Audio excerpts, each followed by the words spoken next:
Welcome back to the table, friends. I'm your humble host, GreyDMs. So with me, as always, is my co-host and co-conspirator, Owen. Hi.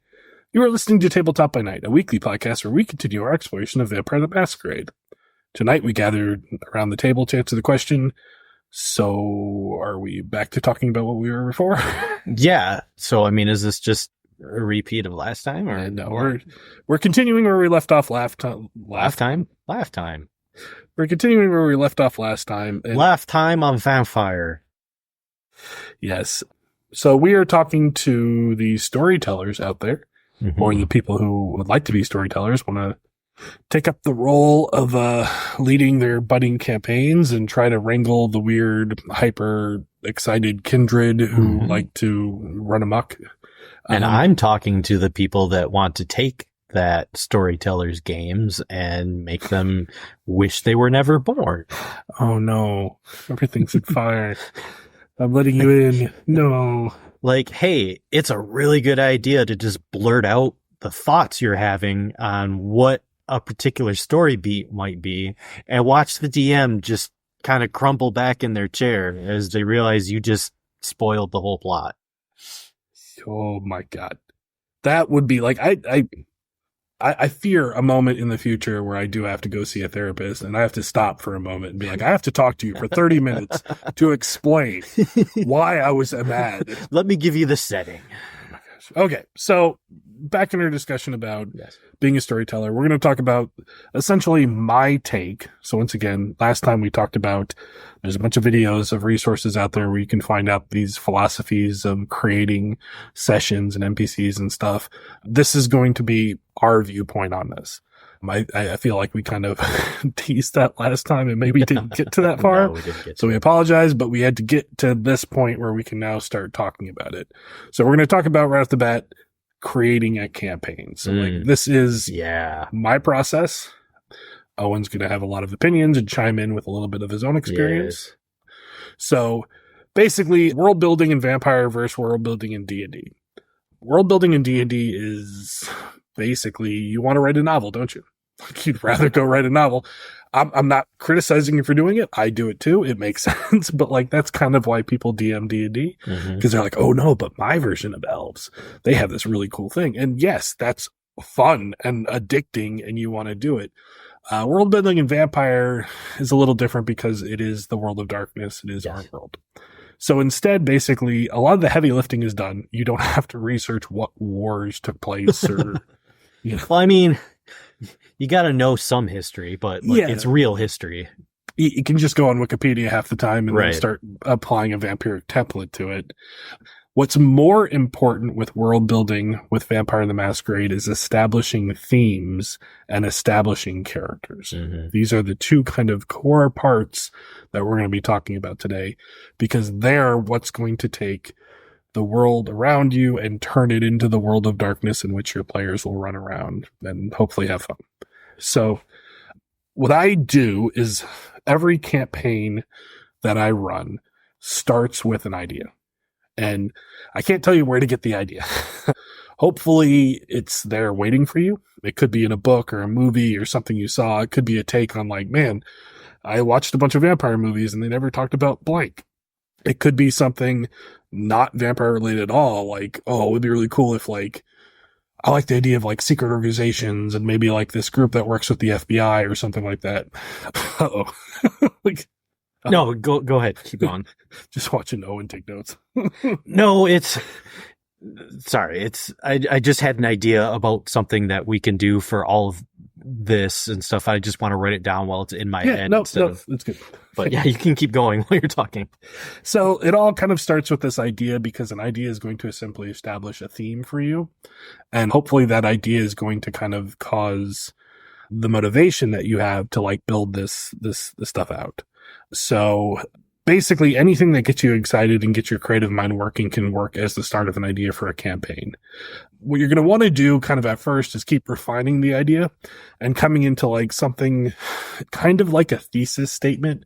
I'm going to be borrowing probably inappropriately a lot of terminology from writing that I don't fully understand, but like basically this kind of point you want to get across with your campaign or you want to explore.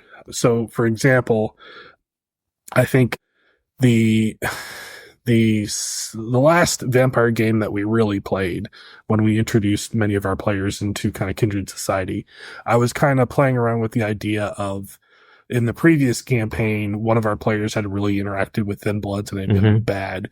And I was really kind of giving the idea of like, what happens if you kind of ignore a populace for too long? Right. And so this theme of that gave birth to basically all the ideas I had and all basically the stories I wrote in it. So basically I knew from the beginning that I wanted to explore this. And so with the idea in mind, you can keep circling back and touching on it, and it informs you in what you're making. And one of the big problems that you're going to run into, unless this is kind of your like first rodeo where you just desperately want to get everything out, is that you're going to run into fatigue a lot. Yeah. And fatigue is a real thing. Writer's block, you're going to be stumped. But if you follow some of the ideas that I'm talking about, these things will kind of pick up the slack for you, and they will basically help you work through that so that you don't have to sit there and be like, I got nothing prepared for Saturday. So basically having a direction of going that you kind of want to head, having this kind of thesis idea, basically something that you can throw ideas at and you can write down stuff and also feel comfortable taking stuff away from and be like, I don't know why I was thinking that, is perfect. The trap is writing an end goal. Yeah. So you do not want to write up where the campaign is going. You can write ideas everywhere, but you have to leave open enough room that you may never get there. So world building is a larger part of Vampire than I believe it is of D&D. Yeah. Because sure, you can pick up splat books, the Chicago by Night and stuff like that, but in D&D, basically, you can kind of tell stories in isolation. Right. And like everything takes place in a particular town or just on the outskirts, that kind of stuff. Yeah, and D&D is also kind of usually they call it a theme park game, right? Like where you basically kind of wander through, the players are seeing the sights, you're kind of throwing things at them that are pretty cool. In Vampire, like the city is the setting, and players know a city. Right. So for you to characterize the city as a setting, like it needs to be populated with people, themes, and kind of this reinforcement of the ideas that you want to have.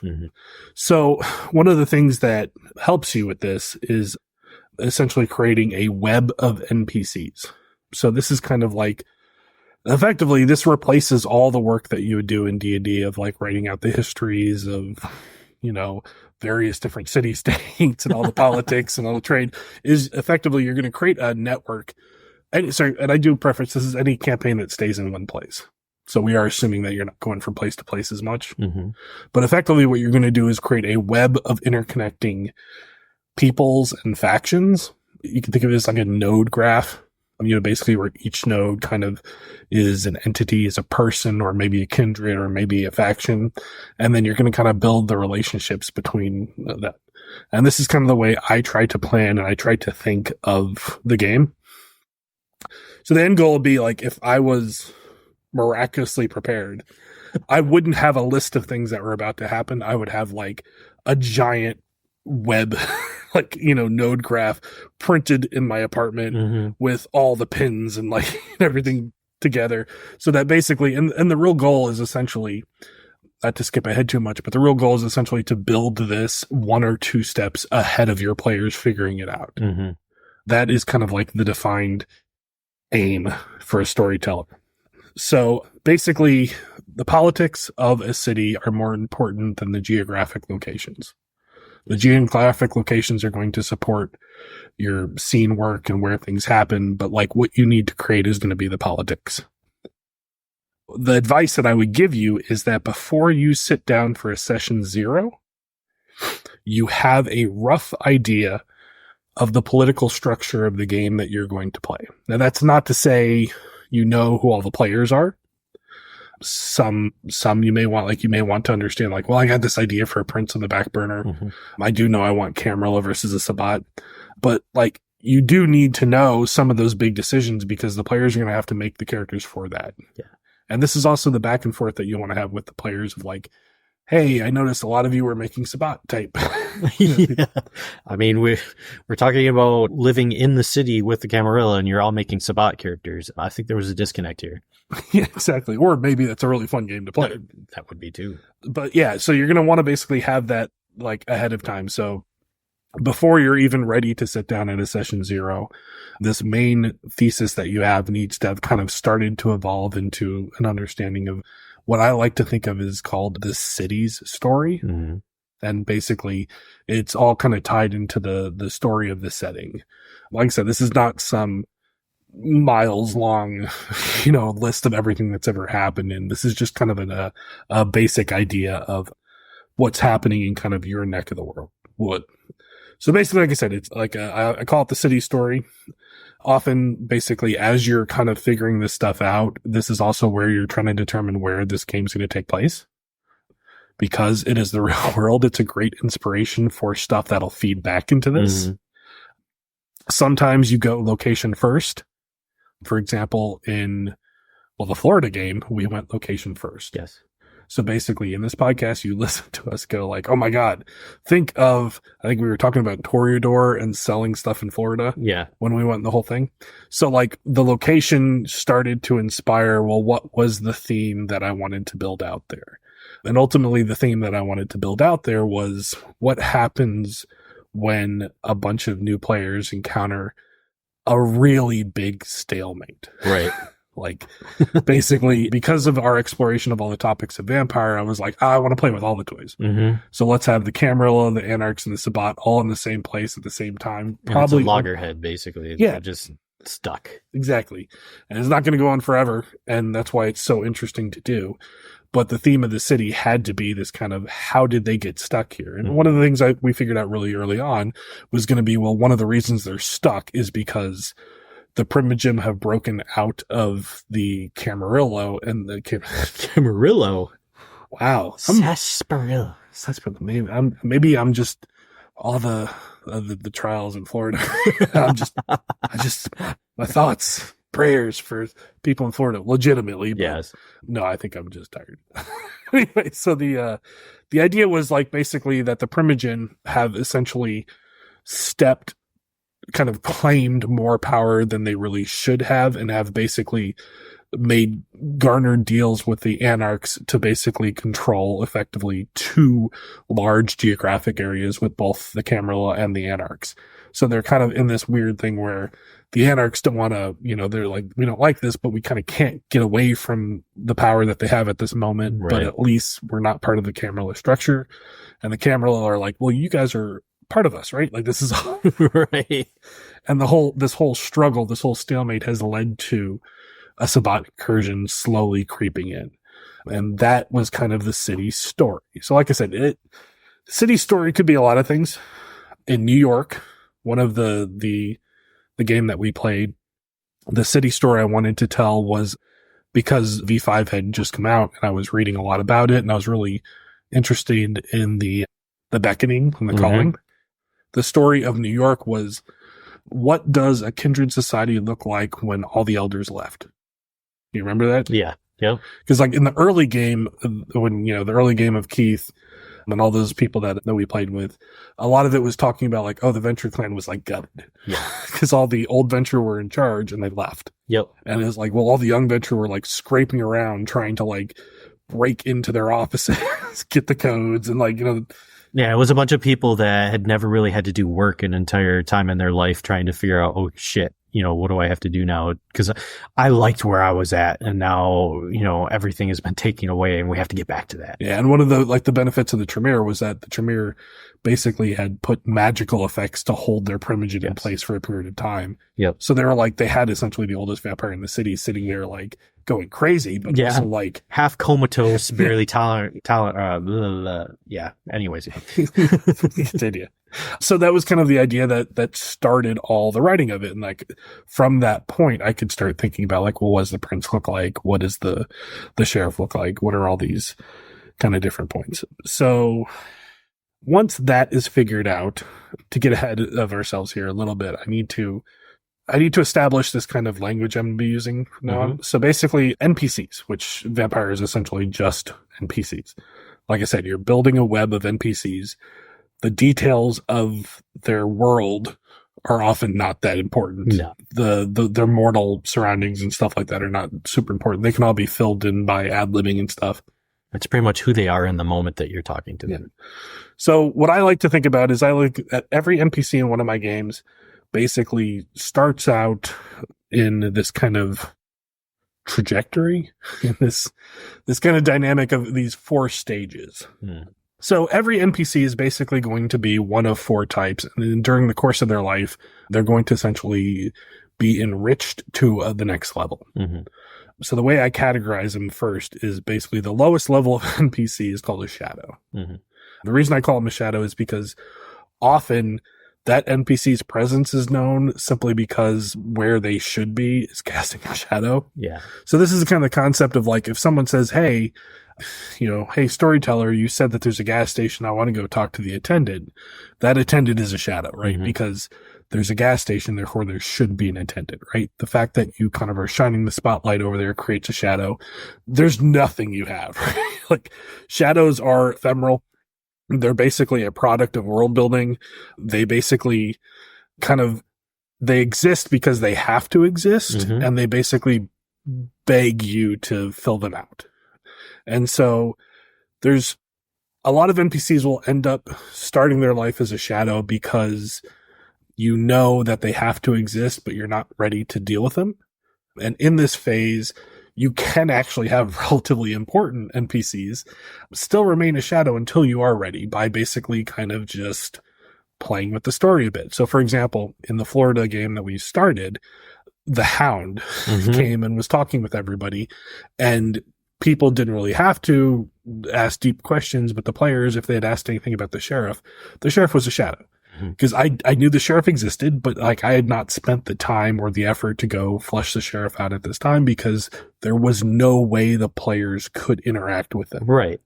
And they hadn't yet started affecting the plot. I don't know, I think I'm getting a little ahead of my plan here, but explaining things. But anyway, they haven't earned the right yet to learn who that character is. Yeah. So that's the whole point of a shadow, is that basically it's just kind of like, you know that something has to exist there, and basically it also doesn't matter. Shadows ultimately lead to you building the second type of NPC, which is basically turning into what I call a cardboard cutout. And so a cardboard cutout is 2-dimensional and basically is effectively the only thing, all the things that you need it to be are essentially on the front. It has no depth, right? So cardboard cutouts are characters that basically you create because they need to be in a place, and essentially if a player was to deep dive into them, they could push them over and find out there's nothing on the other side. Which is my favorite. Yeah, let's get into your advice for the players. Consistency is the most important thing about a cardboard cutout. Like, they're often kind of cliche, but they need to be whatever they were last time. You're basically pulling it kind of out of your toolkit and putting it back in. And make sure as a player you remember that character's name so you can correct the DM where they go back and they're just like, yeah, so Jim is just like, I believe that guy's name was Chris. It's funny because like, second part of that is I said players tend to fill out the details. So if you're doing this well, players often will attribute details to a cardboard NPC that you didn't say. Because like I said, if they're bought into the story and they're engaged, and you just mention the guy that's sitting in the gas station because something happened there and they went back there, they're just like, yeah, I vaguely remember. I think it was like, and they're filling in from their own personal experience in life, just somebody in there based on what you said. There is no reason to remember them that much. The fact that they've shown up a second time is probably what elevated them to being a cardboard cutout. Basically, my rule of thumb is that everything that you need for one of these characters could fit on a 3x5 index card. So you only put on there what you need, right? So Jim at the gas station, I did a funny accent, maybe make note of the funny accent, or like I threw in some random thing about him hating cats, And the players turn him into an integral part of the story because they will not let that guy go. So 100% NPCs can be dragged up through the ranks. So a couple things about cardboard cutouts is that this is where kind of ChatGPT and AI and stuff really help you. Great. Having a bunch of these ready to go when you don't know when you're going to need them is super helpful. Yeah. It's like it is such a good tool for the busy work that you need to do as a storyteller sometimes. Absolutely. A lot of times whatever kind of like you need to do this, generally you can get. My general preferred method for just the way my brain works is I look for a picture.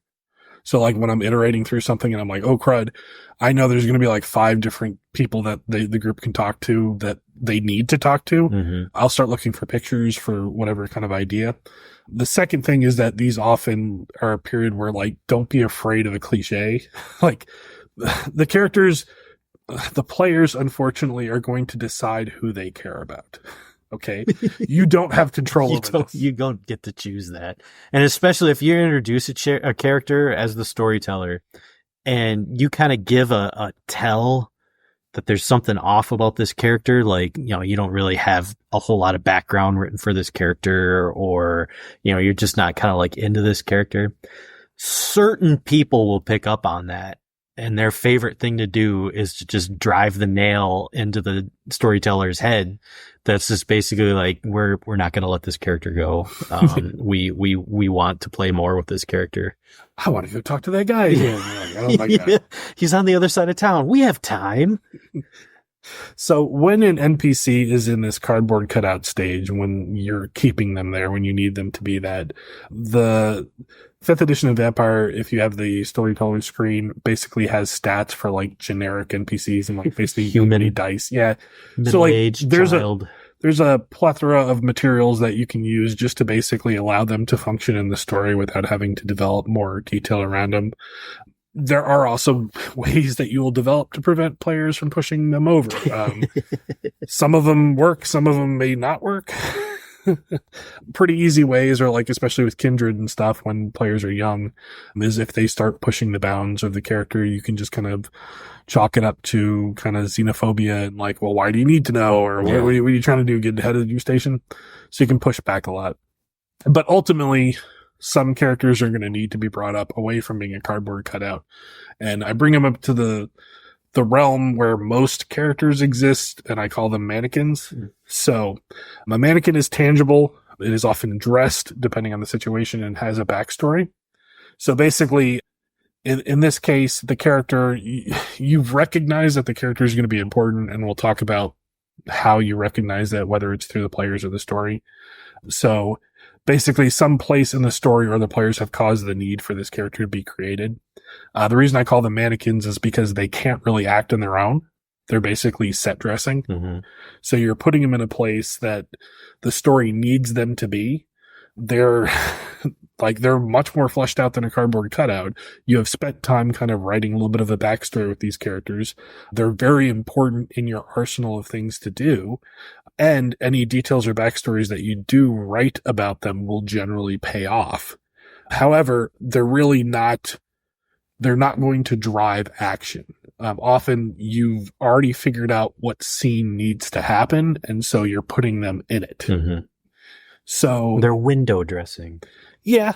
They're there to sell the illusion that this place is a thriving, realistic place. Mannequins are often really dropped into a situation where they appear at something that the players are doing, and the player's like, oh my gosh, that's so cool. So-and-so is here. And you're like, he wasn't 10 minutes ago, but he is now.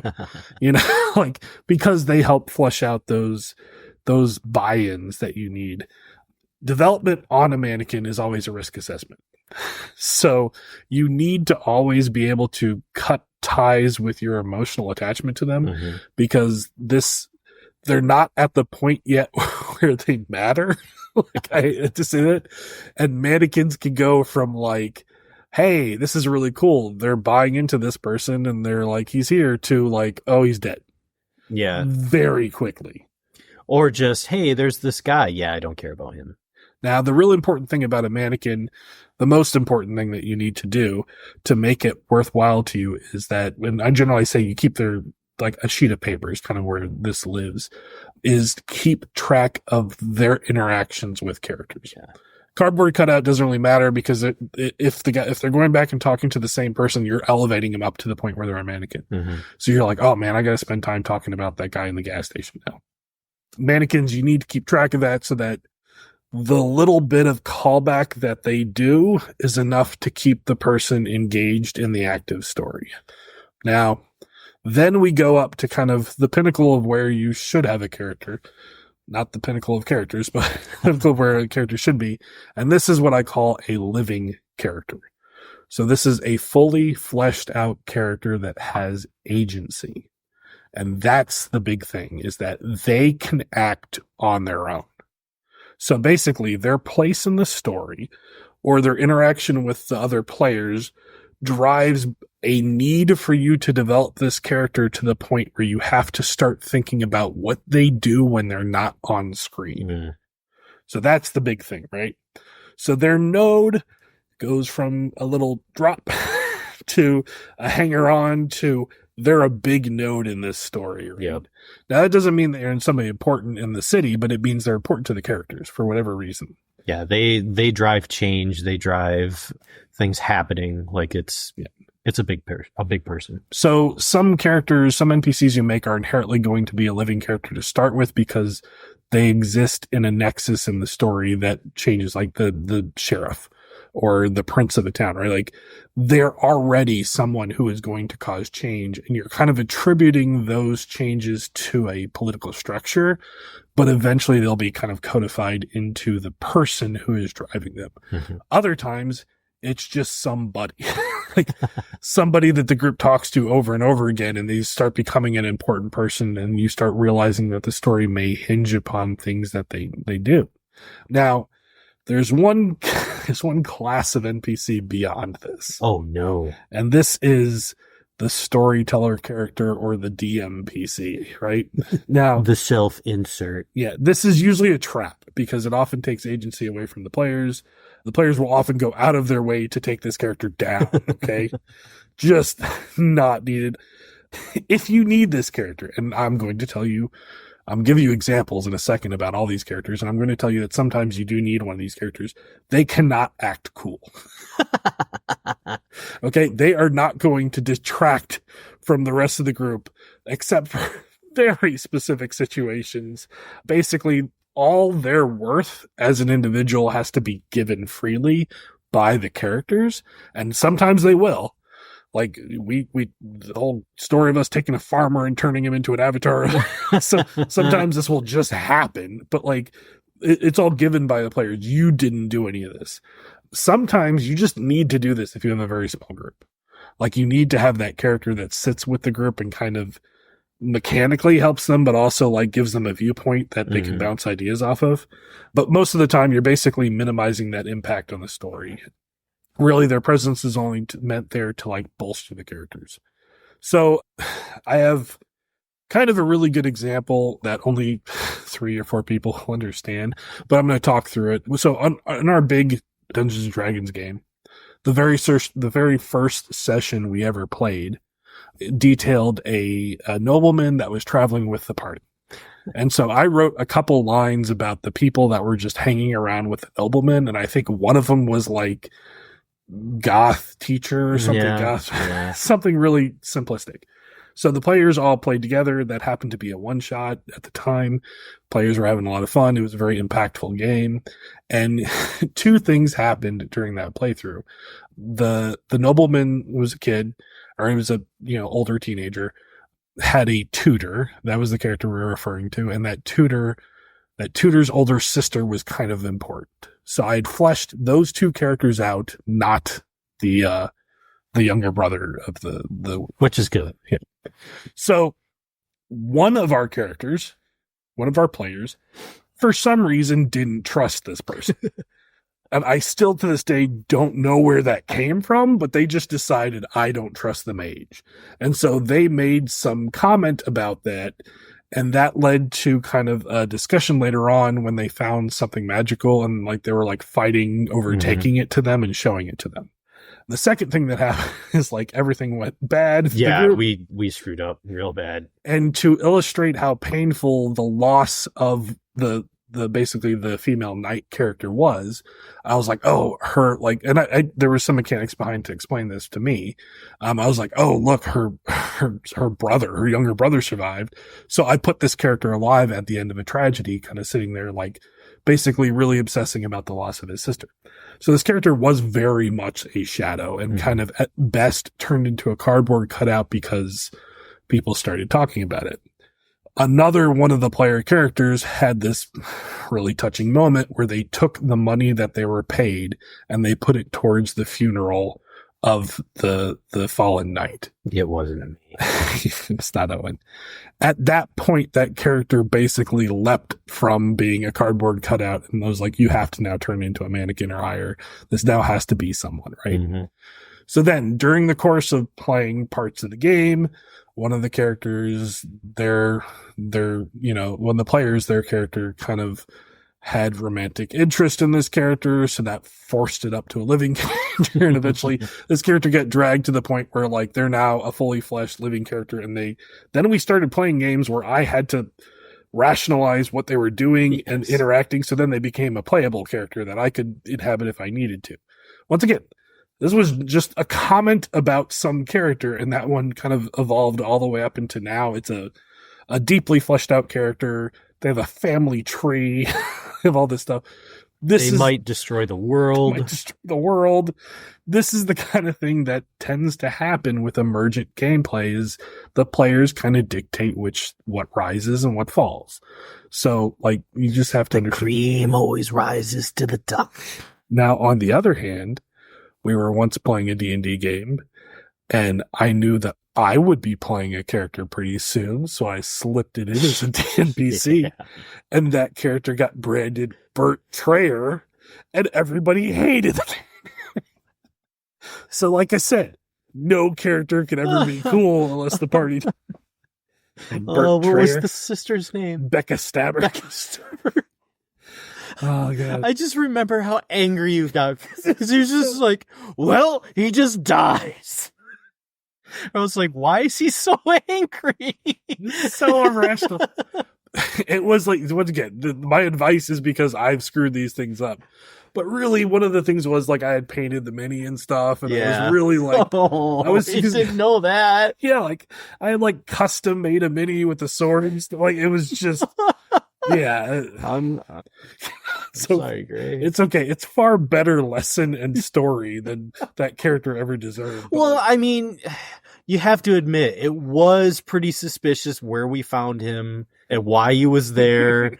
Like, the whole time up to this, we've been hitting traps and just shit screwing with us the whole time. And we're like, oh, here's this paladin, this very conveniently placed paladin, just what we need to get through this. This seems very suspicious. Dear Bert Trayer. What's your name? Oh, I don't know, Bert. Bert Trayer. Oh, God. I go down in history. Okay. So another thing that we need to talk about before we continue is basically this concept that as the storyteller, away from the table, your one resource is effort or time, right? Unfortunately, the reality is precious little of both. The reality is it's a fixed commodity and you're not getting more of it.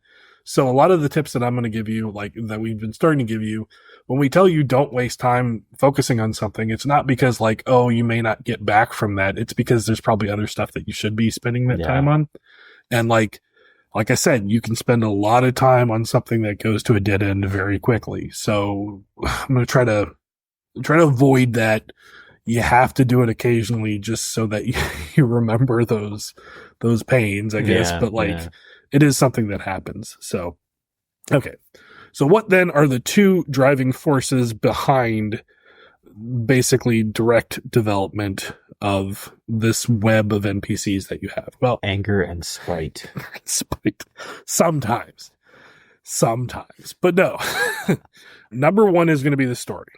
So kind of like we talked about with the theme and with the kind of core idea of what you're doing, as you develop what you think should be happening, as you develop your story arcs, your plans for the game, the story is going to elevate certain NPCs above others. So the NPCs that you need to basically occupy important places, they do need to be fleshed out. Mm-hmm. So oftentimes these are NPCs that the players, it doesn't matter if they like or not, they're just going to have to contend with. Yes. Great place for things like sheriffs, hounds, things like that. Things that basically the players could plot to overthrow or kill, but like that would be the story then, is them trying to take that person out. Those are places, especially in Vampire, where the characters don't really need to like them. Right. In fact, sometimes them not liking them is success. Mm-hmm. I think that was the point all along. Yeah. So these characters' development basically often causes the creation of numerous shadows around them.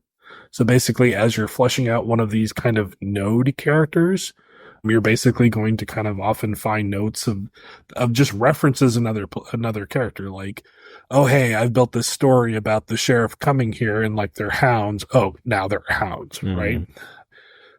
Always resist the urge to make any of these characters storyteller characters. Okay. Yes. Just always fight that urge. The second force, which we've just already talked about, is the players. So through play, players will gravitate towards some NPCs over others. This is just the way of life. It's random. Do not try to understand it. There's no logic behind it. Players ultimately determine what is cool, what they like. Sometimes you get the benefit of like, hey, I designed this really cool thing. And they're like, hey, that's really awesome. Sometimes you get shut the heck down. Fleshing out NPCs that the players at the table gravitate to or like, is much more payback, is worth more. It's much more return of investment than fleshing out characters attached to just like the story or what you think needs to go. Mm-hmm. So basically, when you start developing the anchor points to your city and you're starting to grow this web, this map of all these nodes, you have almost an infinite amount of room to work. And you will never finish this map. The game will end before this map is done. I promise you that, unless it's a very small map. So every time you walk away from a session, you have to decide where you're going to put your effort. And like I said, you're going to split it between two things: the story, which is what happens in the next session, and the players, who the players gravitated to. Free time, you can do it with what you want, but those are the two areas that are going to pay dividends. So let's back up a little bit. With this kind of verbiage in place, let's talk about before session 0, before we were talking about what should you do to prepare. So definitely have your core concept created and made available to the players.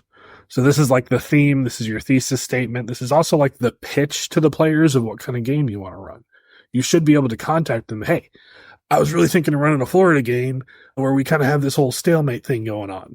Like, that's your thesis. That's also what's written down in your notes, is like, this is the thing that drives all the action going forward.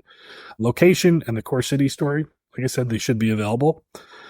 You also might want to make a list of important characters required by the city. They're probably going to be in shadow form. Like, these are just kind of like, hey, there's a sheriff. Hey, there's this, there's that. Yeah, you really don't need to focus on those characters until someone decides they need to go see them. Yeah, or until they become part of the story. But definitely when the players are making their characters, they're often going to be reaching out to be like, so is there a primogen of this planet? You're like, yeah, there is. Okay, so now that's going to be an important character.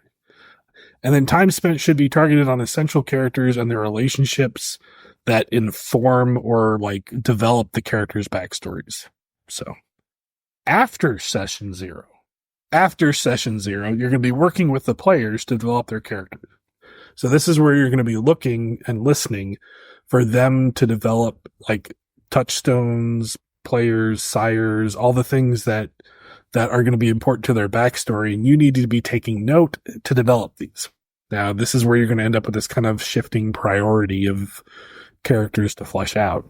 But definitely, at the very least, you're creating like shadows, little just notes of like, yeah, okay, so this person should exist. So this person needs to be referenced. Lead up to session 1, it's probably a good idea to get cardboard NPCs ready for anybody a character might reach out to. So core concepts, like I think our player who played Jason originally, like he had a connection to a cop. I had a paragraph on his little thing that said, hey, cop, this district, squad number, whatever, blah, blah, blah. Here's a little relationship thing. Enough to where when we play, I could take the little cardboard cutout, set it up. Set him up, and stand behind it. First time he's talking to him, like, okay, I need to start fleshing this out this time. So here's something that we kind of talked about before. And this is a mechanism that we basically have used multiple times, but beyond just a session 0, I advocate the use of what I call intro sessions. Mm-hmm. And we've basically done this in a couple different ways. One of the ways is all the vampires are trapped in a house, which has happened multiple times. They're all trapped on an island. Yeah, they're all trapped. So that's the second way, is it's a rite of passage. Yeah. So basically what this is meant to do is to take the scope of the game and for like 1 or 2 sessions, shrink it down to the point where the players are in a situation that is not maybe life and death, but it's not really life and death. But it's at least there to show them the ropes. Yeah, and they're also, like you mentioned, they're feeling out their characters. Mm-hmm. The point of this is, because this is not like the super official start of your game, they can kind of develop their characters across this. And there'll be points where a player will come to you and say, like, I don't like the way I'm going. I need to fix this whole thing. And you're like, oh crap, all the stuff I had planned, but like, that's the whole point of this. Another very important part of this is to let them use their abilities, because they won't understand how they work. Right. And you don't want a character rolling their first dominate check or something in Elysium. Like, no, just take place. So most famously, the way we did it previously was in 2 of our campaigns, we had a whole story with the city of New York that all embraced kindred basically got shipped out to Cape May, New Jersey. And then they had to essentially like accomplish a task before they were allowed to be like basically shipped back into the city.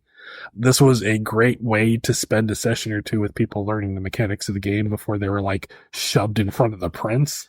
What I really liked about that was one of the characters who was an experienced player at Vampire, who really didn't need to learn how to play their character, got an immediate out. He got an immediate pass. And it fit narratively. It was so good. I mean, that was the rich Tremere Childer basically waking up in a gilded coffin and finding out that he had the ticket off the island in his pocket, basically, while the poor caitiff kid woke up in the trash heap and was just like, you got to go fight for this kid, you know. Oh yeah, it was good. And immediately ditching them. That was the great walking into the diner and going, oh, all you need is a coin to get off. I'm out of here. So this time, and which I'll be bringing up later on, we basically did the same thing, but in a city in Florida, or a town in Florida called Belglade. So the idea was that our reoccurring kindred, the poor little kid, he basically had 3 staked, freshly turned kindred in essentially an old model house, not old, but like a construction model house, a demo house. And he was teaching them the ropes, and they had a task to do. So the point of this was, I knew that some of the players needed to play their characters, hear their voice for the first time, bounce off. Also, other players just they needed to get a hand of using some of the abilities and understand what they did.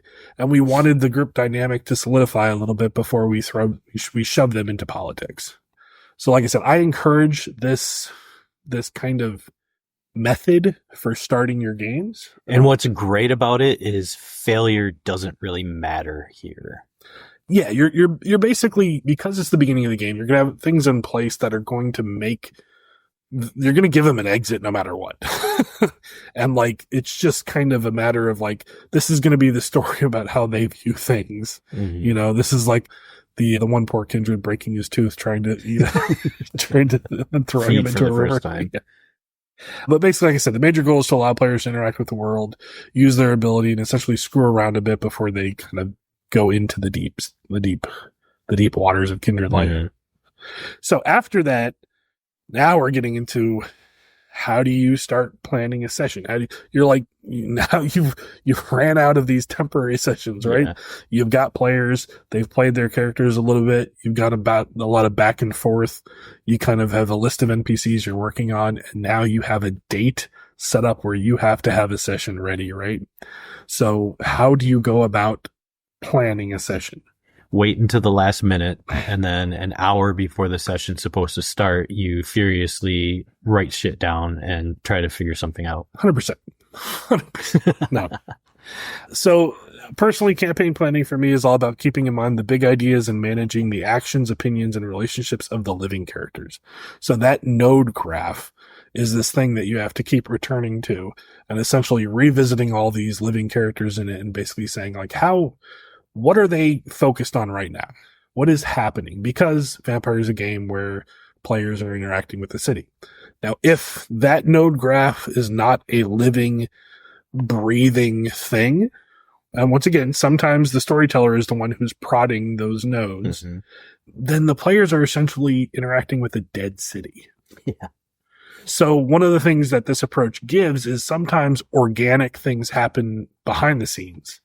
Like you're working on fleshing out the backstory of some primogen or something, and you just realize like, oh, this guy would probably really care that like the Tremere moved the Elysium from someplace to another. Oh, I'm going to start making notes. That's an interesting idea for a session, is that this character's going to get ticked off or they're going to bring in stuff. Basically, from an engineering perspective, this node graph is kind of like this churning state machine that's going to generate ideas for you once it's pretty much working and constructed, that will like literally give you the motivations to make sessions. Oftentimes you're going to have to balance them with sessions that you get ideas for, like, hey, I have a great idea for a session. I want this thing to happen. I want this event to happen. I want to tell this story. But a lot of times, a lot of your stuff is just going to simply work from creating the city and having the city running in the background. One of the things that really helps is allowing characters to interact with the city and these nodes in between sessions. So as you're updating stuff, encourage your players over Discord or something to kick a message, be like, hey, I wanted to contact that person I talked to at Elysium because of whatever reason. This both informs you what characters or what NPCs you should develop, but it also basically sometimes kicks off a chain of events that maybe only that character knows about, but that will affect things. So effort spent this way, like I said, is usually rewarded pretty well. If you have excess effort, meaning if you've got the next session planned out and you do have time and you're sitting down writing, this is when you can kind of go into areas that the players haven't touched yet. And you can kind of get a little bit of nice feelings from having them stumble upon an area and have it being fully fleshed out. But like, once again, that's like the lowest priority. And it's only going to last as long as the players are interested in it. Yeah, exactly. Now, often you're going to run to these points in your campaign called like, whatever you want to call them, big story arc moments, these pinnacle events. And during these times, you're going to need to do a lot of work on this node graph because everybody's going to be reacting to whatever craziness went down in Elysium or the arrival of that Methuselah. Those times, it's often good to pad a session where the players are focusing on something small so that you can kind of update the opinions of all the kindred in the city. But like I said, because of this hierarchy of NPCs, you're only targeting the living ones. The mannequins basically just get thrown in there based on the story you're going to tell. So with all this, in mind, how do you actually plan for a session? So I'm going to give you the big build up. The big build up finally here. Maybe this is all just going out to the void. So the way I think of planning a session is I think of this framework. Here's where I'm going to, this is very dangerous because my players are going to hear this. And most of you should know this intuitively, but hearing it might sour your experience a little bit. But I frame everything into the idea of rooms. Okay. So partially because of playing a bunch of video games, partially because of thinking this way. But let me define a few kind of key ideas here. So I think sessions can often be broke down into rooms and the passage of players through them. Rooms could be an encapsulation of a physical place in the game. It could be a period of time or a specific situation. They can be spread across physical space or time. So the concept of a room is really abstract here, but think of it kind of like a box, a room, a space, You can kind of think of it as, you can use the word encounter if you really want to. The part that makes this really confusing is that rooms can also be composed of other rooms, right? So this is going to kind of make more sense as I start talking about stuff. But basically, I think everything breaks down into one of three rooms. So the first type of room, which is the most well-defined, is the stage. So the stage is basically where you're spending all your effort. You're basically encapsulating an event that the players are going to involve themselves with. So essentially, all the mannequins are set up. You know ahead of time everybody's set there, although maybe you slip one in depending on the circumstances. This is the one where if it goes bad, it feels railroady because you know that something needs to happen in this encounter or moment. It's too important to leave it up to anything, to let the players have free roam here. So this is often an event that is driven by things. And as long as it's driven, the players don't realize that they're kind of in a box because their attention is on what is happening here. But it is basically used for setting out key events that need to carry the story forward in a controlled manner. Take a step down, and we have basically what I call escape rooms. Like, I think escape rooms kind of a good idea.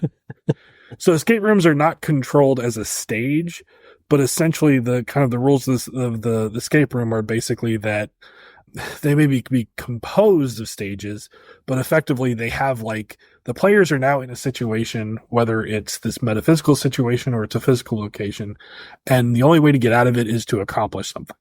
So the exit condition can be set as, like, they have to go do A. That's probably the worst way to do this. The exit condition can be they have to go do one of A, B, C, or D, or any combination therein. But man, if they do E, God help them. God help them. Or here's probably the best way. They don't even know there's an exit until they do A, B, C. That's the way that this is used best.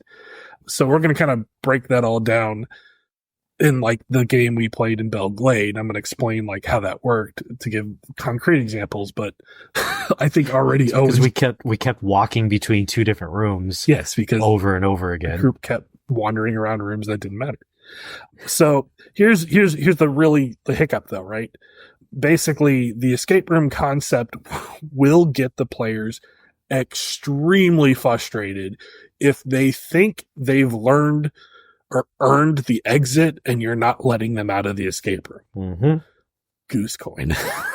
Fuck that coin. So, like, that is the danger with the escape room, is basically you want it to be transparent. You don't want them to realize that this is what's happening to them. But, like, if they start getting wind that they basically are like, no, we found a way out. This is our way out. That's where the ego's like, no, this is a great reason for you guys to leave. And finally, the least defined is the sandbox. Sandbox are almost uncontrolled. A sandbox is really just a bunch of cardboard. Like, the players are wandering around and nothing has substance, but to them it feels like it does.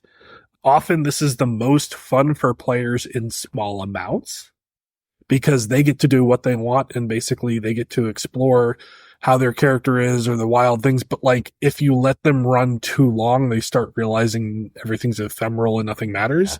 And that will ruin the vibe very quickly, which is why all these three things have to go together. So here is my recommendation for a session, and then we're going to look how I failed to implement it or did implement it. So creating a session plan, the very first thing I say is you have to have an opening stage. So usually any session requires an opening stage to set up the stakes and the direction of the story. Often framed as the starting point of the session or a place where the players meet up. Usually home to, like, nodal NPC to provide contact or just a guidance or some kind of memorable event, often containing some sort of event that showcases the stakes. The invisible hand of doing this is pretty easy. It's effortless. It's just like, oh, hey, everybody here has been notified that there's an event in Elysium, which means the players can all go about their business, but they all know there's this thing they got to go do. Yeah. That's the stage. Because the stage is set and they don't understand that the sheriff's sitting there and the prince is sitting there and they're going to get information. They're going to get all this stuff. So the meat of the session, which is the rising tension, the buildup and everything is usually the escape room contained within a sandbox. So the escape room in this case is usually filled with stages. They're organized based on whatever kind of story you're telling, whatever kind of goal you're telling. So they may be like, oh, hey, you're chasing after this kindred, right?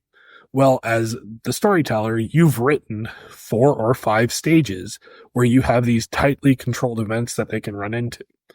There's nothing saying that they're in a place.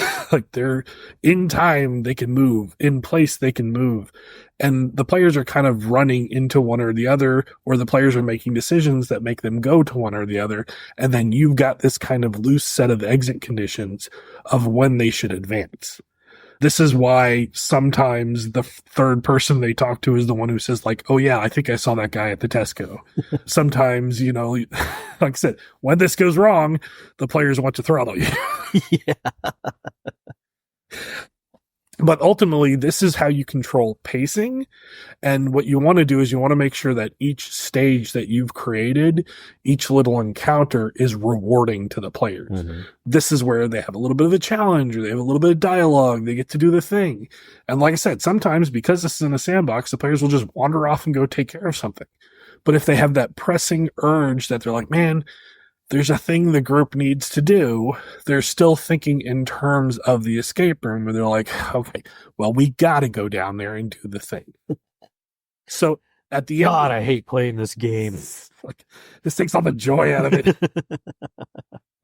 So at the end, basically, the escape room is usually, if you follow the kind of typical writing thing, this is where the climax is. And once again, this is an important part of the story. So this is usually a controlled stage. This is where, like, ultimately, depending on how they did stuff, you might be swapping things out and it may change. And like I said, you may have written it to take place one place and it's someplace different, the different stakes, whatever. But this is ultimately where you're going to have your big emotional payoffs. You're going to have your big action, your threats. And this is ultimately going to lead to kind of like the culmination of whatever session that you're playing in. The key is basically to give the players the illusion that they got there on their own, but in reality, it was basically inevitable that they were going to get there. Basically holding their hand the whole time. But yeah, basically tension and motivation essentially will kind of get players through this kind of session. Controlling the like flow of this, so basically where you need to stick your hand in and kind of point them or nudge them in a direction, where you need them to see, oh, you've wandered out of bounds, now I'm punishing you.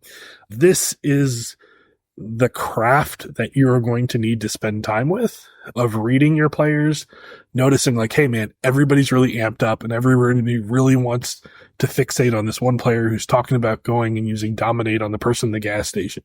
Okay, pull back, right? Like, let them do their thing. Oh, hey, the players are looking and they're like, didn't we already find this information? You're like, okay, now they're bored. They're not picking up on the clues. Maybe it's time to start pointing them towards the exit door to move on to do the whole thing. Basically, this is where like your intervention and good writing kind of pay off. Also, every time you do a setup like this, every single stage is like a little test of your writing. Because if the players run into a situation and they can't parse what's happening or what the intended outcome was or how they can interact with it, whether or not they chose to take it or not, then basically it's probably a sign that you need to practice. You need to like reinvent these things a little bit and reuse them.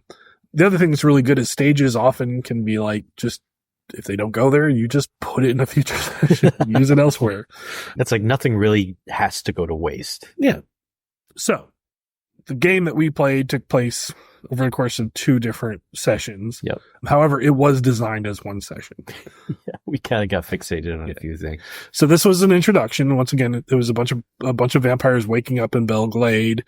A basically young man, 21-year-old, somewhere around there, who had been a vampire for some time, was tasked with essentially doing 2 things.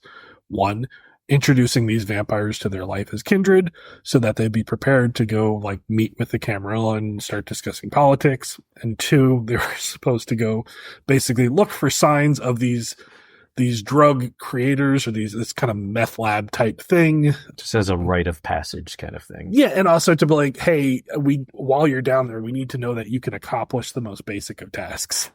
So my planning of the whole thing is the first stage was, okay, they're going to be in this contractor's model home, and I'm going to let the characters kind of like have fun. But like I didn't need to put an NPC there because the player was the NPC. Yeah.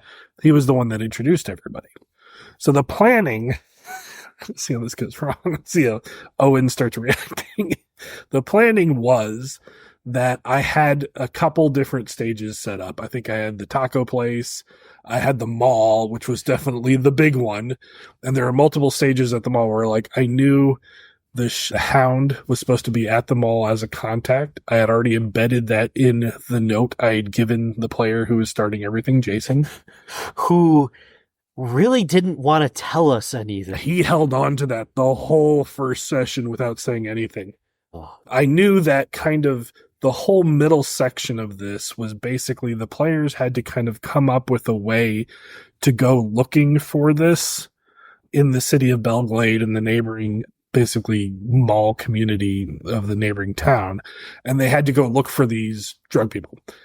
Some of the stages were going to appear just after a certain amount of time, which was there were going to be people that were approaching them asking like, hey, we know that the drug people use this van, and this is like a taste of things to come. So if you see this van somewhere, maybe that's something they can do.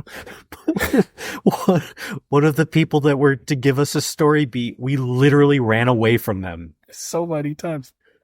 Like, we don't want to talk to this guy. We're going to flick him off. We're going to Tokyo drift around the corner to get away from this person. You didn't even have to. What did you do? I accelerated and I lost him. And so the whole kind of idea was that the exit strategy was as soon as they catch up to one of these essentially 3 kindred that I had placed, like I kind of had these little individual ideas, stages of where they would be. And once again, we're letting them just explore and ask questions and go do things. As soon as they ran into a zone where I could plant one of these stages, one of these encounters, that encounter would ultimately lead them back to the climax, which was always going to be at the library where they were basically cooking up this drug. And that took 2 full sessions for them to encounter one of these. Kept leaving the stage. They went to the mall and then ran away from the mall. It's like, where do these steps up to the stage go? I don't know. Hey, what's that over there? We better get in the car and go check something out. Yeah, there's nothing like watching your players go, like 10 minutes later go, wait a second, did they mention that they were all in the same place? And you're like, yeah. Oh, we got to go back to the But now you can kind of see the way like I structured that encounter. What actually happened was they spent basically the whole first game trying to get the group to feed. That kind of went horrible. None of them did. Eventually, like the established vampire basically went out and lured some college kids over. Like they fed in a motel, and then when they called it a night, I was like, all right, guess you didn't do anything. That when we started back up, they were basically trying to feed again in a Red Robin. And then I introduced the Hound to kind of put a little, hey, you should probably look at the note and you should probably start doing your job.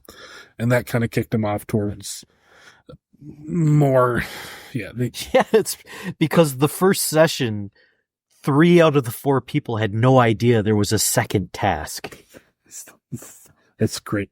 I don't know why Jason does that. I have to kind of tell him like, hey man, you should go read that piece of paper again. And he's like, he read it over and over and over again. He had it in front of him the whole time. But basically all he could tell us is, look, I have to introduce you to society. It's like, okay. So the letter was an introduction from the prince. The prince at that point was basically a shadow because we literally, we hadn't invented him yet. Yeah, we only just wrote it yesterday. And then basically it detailed like, oh, hey, there's going to be one of the hounds is going to be in the area. Should you need to talk to them? And ultimately when you find out any information on where these basically drug dealers may live, tell the Hound and the Hound will take care of it. All you're supposed to do is get information. You don't have to be heroes. You don't have to do anything. So the Hound was basically already a cardboard cutout. The thing I'd like to bring up is like the first session, I basically had like the Chat GPT generation of that character. They were all ready to go. I had what I needed. I know some of you basically may not like using AI to do this kind of stuff, but that was the point. That's what the cardboard cutout was. Yeah. Because we had a second session, I went back. I basically found artwork that I liked. I wrote out the backstory, changed a whole bunch. But all that was kind of seamless to the characters because all they knew was there was a scary person on a bike. And then eventually, when the next time 2 weeks later they ran into the person, they basically now had a better fleshed out character. And so now that character is going to be more important to the story. Likewise, the 3 people they were chasing that they never caught up to, probably going to be fleshed out a little bit because now there's a little bit of history there, right? The players touched them in the story. So now I want to bump them up a little bit. So hopefully that gives you a little bit of an idea how you could kind of think of designing a session. So a couple more tips here before we kind of wrap things up. After a session, I always advocate that you should jot down a few notes about basically what was happening to your future self. Yes. Because you're going to forget most of it. First thing, like first effort really needs to be going and updating the city map or the characters to basically kind of, okay, who would have known what happened? Who does that change anybody's opinion? Does that basically change what people are going to do? A lot of times your big node living characters are essentially waiting to go do something that needs to happen in the story.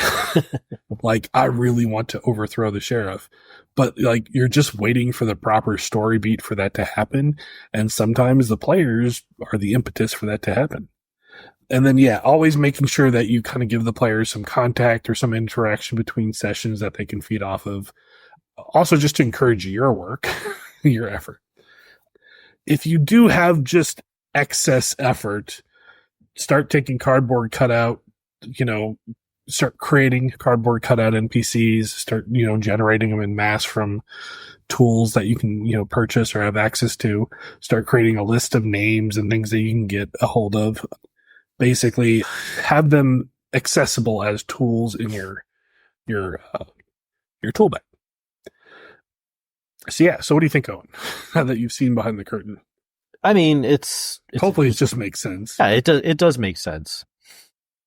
Yeah, I do think the idea of the escape room is interesting. I think sometimes when you see the players getting a little frustrated, it should come in a little bit sooner of the blinking arrow pointing at where they're supposed to go.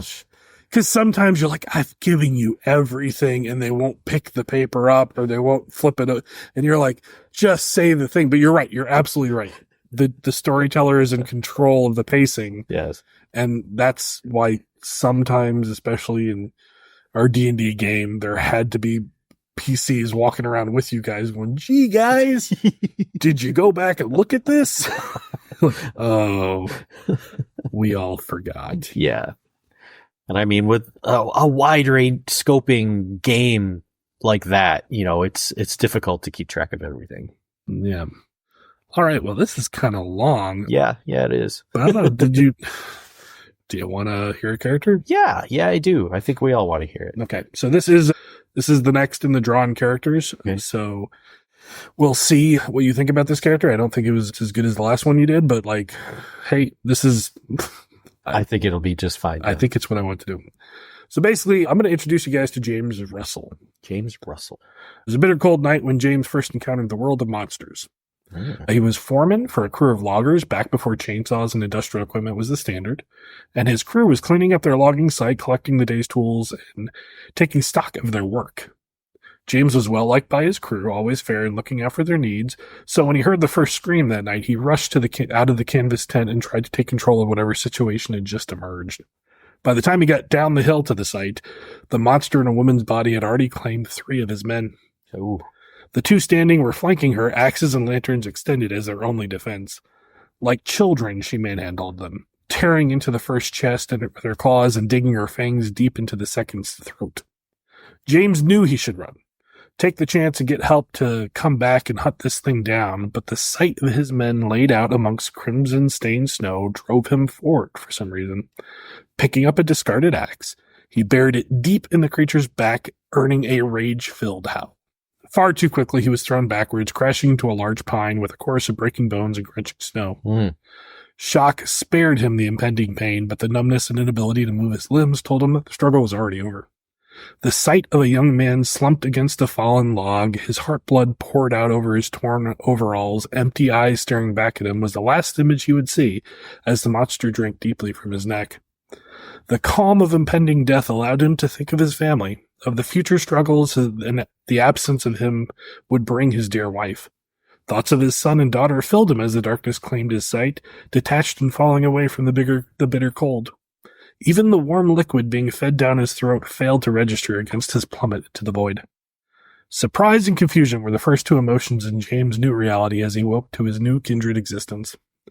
His sires stuck around only long enough to get some hasty lessons past the immense animosity he held up to. Left alone, his first nights were filled with stalking the investigation party that was sent after his crew in the dark, ironic twist. Unable to resist the hunger, he fell upon his former coworkers until a temporary peace finally settled upon him.